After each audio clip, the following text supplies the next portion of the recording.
Mini Trout Lake, Twin Lake, Beaver Lake, Cedar River, Three Lake, Forest Lake, Little Lake, Iron River, Alpha, Austin, Allenville. Hi, this is Jim Islip with MSU Extension, and this is what's up at UPREC on September 10th, 2021. Today we'll visit with UPREC Director Dr. James Dedecker about the completion of the deer exclusion fence here at the farm.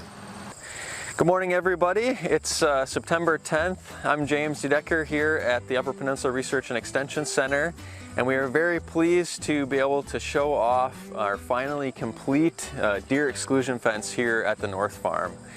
This is a project that's actually been in the works for 2 years. Last year we purchased the supplies but didn't have a chance to get to building the structure.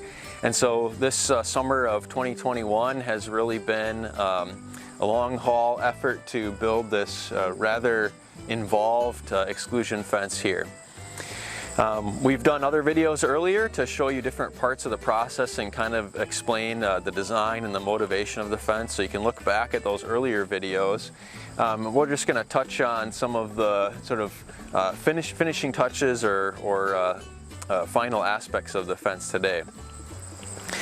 You can see now we have wires all the way up. So these were 14-foot posts, so we got about 4 foot in the ground and 10 foot or so above ground.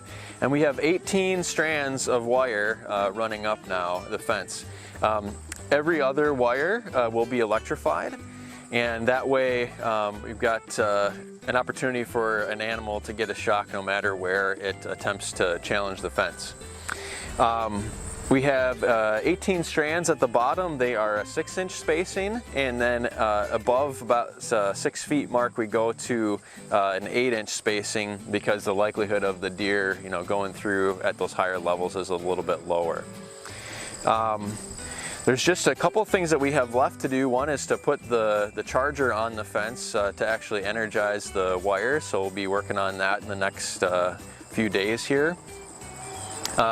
Another thing that's changed since we talked about the fence last was the installation of the gates. We've got some really heavy-duty homemade gates that our folks here at UPREC, Joe Charleboy, Andy Barman, welded together for us. Kind of interesting story in the gates. I had initially purchased some commercial deer gates, and what you find when you look at deer fence gates is that first off, they're very expensive. And oftentimes they come in sections, and they're not necessarily made of the most robust materials. So we decided, based on those factors and the fact that I ordered the wrong size, we won't talk about that, but to go ahead and just build our own or fabricate our own gates. So the guys were able to do that out of square steel and welded panels, and put these really beautiful heavy-duty gates together. I always kind of feel like I'm going into a castle or some sort of fortress now when I swing those large gates open.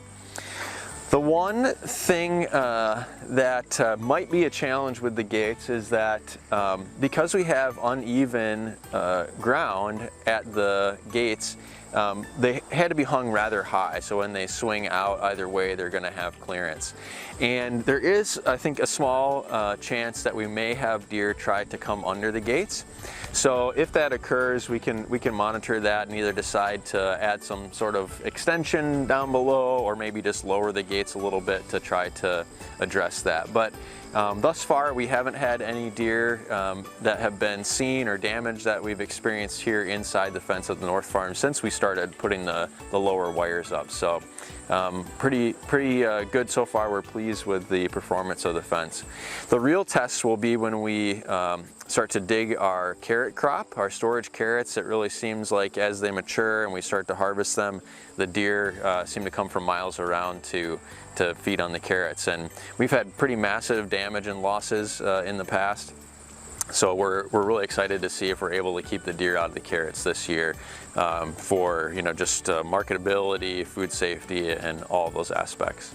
I guess the only other thing left aside from putting the Energizer on is that we do have to run some wires under the gates to make that jump across the gap there. So we'll bury some coated wire underneath the gates to jump that gap. So with the Energizer and that, we will be in business here. So many thanks to Paul Nas, our farm manager, and all the crew here that's put in tons of effort this summer to get this built. I think it's going to serve us well for wildlife management, but also security for other things that we're doing here to protect our investment in the research. That's what's up at UPREC. Hope to see you again next time. I've been everywhere, man. I've been everywhere, man. Across the UP Fair, man.